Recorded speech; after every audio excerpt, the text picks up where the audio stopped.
એક બાપા દીવ ગયા ફરવા માટે. એને લાંબી ખબર નહીં કે દીવ મણા શું કરવા જાય. એને એમ કે આ કંઈક જાત્રા કરવાનું ધામ હશે.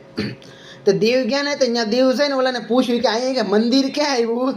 ઓલા કે બાપા કે અહીંયા મંદિર ન હોય કે અહીંયા બધા કે એક બબે પેક લેવા આવે કે તમારે પેક લેવો હોય તો જાવી કે. બાપા મનમાં કે મારે કે ક્યાં પેક લેવો હોય કે હું તો પેક લેતો નથી, મારે પેક લેવો નથી કે. તો કે હવે કરવું શું એમ. તો ઓલો જે બીજો સામે હતો ને જવાબ દેવાળો એને કીધું સાવ બાપા કે સામે કે દરિયા કિનારો છે કે બીચ ન્યા વ્યાજ આવી કે ન્યાય કે જોવા જેવું છે બધું. તો બાપા ધીમે ધીમે હાલતા હાલતા ગયા દરિયા કિનારે. ત્યાં ઓલા હોડી હાલે ને હોડી હાલતા જોઈ જાત. બાપાને એમ કે હું ક્યારે હોડીમાં નથી બેઠો કે હોડીમાં બેહવું છે કે આમ કે ઘણી જગ્યાએ બેહો કે બસમાં બેઠો, રિક્ષામાં બેઠો, રેલગાડીમાં બેઠો, ખટારામાં બેઠો, પંખા વગેરેની સાયકલ ઘણી હાંકી, પણ કે હોડીમાં ક્યારે નથી બેઠો. તો ઓલો જે હોડીવાળો હતો ને એને બોલાવ્યું કે એ છોકરા અહીંયા આવી કે મને કે હોડીમાં બેહારી કે આટો મરે ઘૂમરો મરે કે પાણીમાં.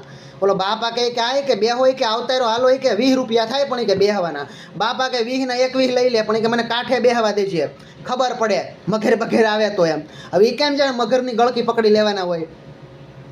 એટલે ત્યાં તો પછી શું છે વેકેશનનો સમય તો મોટા મોટા અધિકારીઓ આવેલા ને એના છોકરા ને એના પત્ની એનો આખો પરિવાર આવેલો. તો એક બાજુ બાપા બેઠા ને એક બાજુ મોટા મોટા અધિકારીને એ બધા બેઠા ને એના છોકરા ને એમ. તો અધિકારીનો છોકરો છે ને એક આમ ટૂંકમાં આમ કહીએ ને કે આપણે નાનું છોકરું કેવું હોય, કજિયાળું હોય, જિદ્દી હોય. તે આમ નીચે પાણીમાં ડોકાવા ગયો ને હોડીમાંથી તે બેલેન્સ ગયું એટલે એ છોકરો પડ્યો બધા ભેળ્યો કે પાણીમાં પડી ગયો. બીજા વિચાર કરીને પડે એ પહેલાં બાપાએ ઠેકડો માર્યો પાણીમાં. છોકરાને આમ તેડીને લઈને વી આવ્યો હોડી પાસે ને ઓલા 3-4 જણા હતા ને બાપાને આમ ટેકો કરીને હોડીમાં ખેંચી લીધા ને. પછી તો ઓલા અધિકારીને એમ ચૂક નહીં કે બાપા એ કે સે જીગરવાળા કે બાપાને કહે છે ને કાંઈ નહીં કે આપણે કહે છે ને ઇનામ આપવું છે એમ. ત્યાં તો બાપાની અધિકારીઓને અહીંયા રોકી લીધા ને પછી તો બાપાનું સન્માન સમારોહ ગોઠવ્યું ને સાંજે સન્માન સમારોહ ગોઠવ્યું. અને કે ભાઈ જીવ તો કે બધાનો વાલો હોય કે આ બાપાને એનો જીવ વાલો હોય. ઘણા બધા કે હોડીમાં બેઠા હતા કોઈ કે જીગર કરીને ન પડ્યા નહીં કે આ બાપા કે સીધો કે અમારો છોકરો પડ્યો એટલે ઠેકડો માર્યો કે બાપા કે જીગરવાળા છે કે અહીંયા નહીં કે હું બાપાને કે 1 લાખ રૂપિયાનો શેક કે ત્યારે કેશ આપવો છે કે એમ કીધું કે બાપા અહીંયા આવીને શેક લઈ જાય અને બાપા કે એની વિશે થોડુંક બોલે કે બાપા કે એ બધું મૂકો કે તમારામાંથી એ ચોક પહેલાં મને ધક્કો કોને માર્યો થો. પછી ખબર પડી કે આને કહો કે ધક્કો મારીને નાખ્યા થાય એમ. બાપા એની હાથે નહોતા પડ્યા.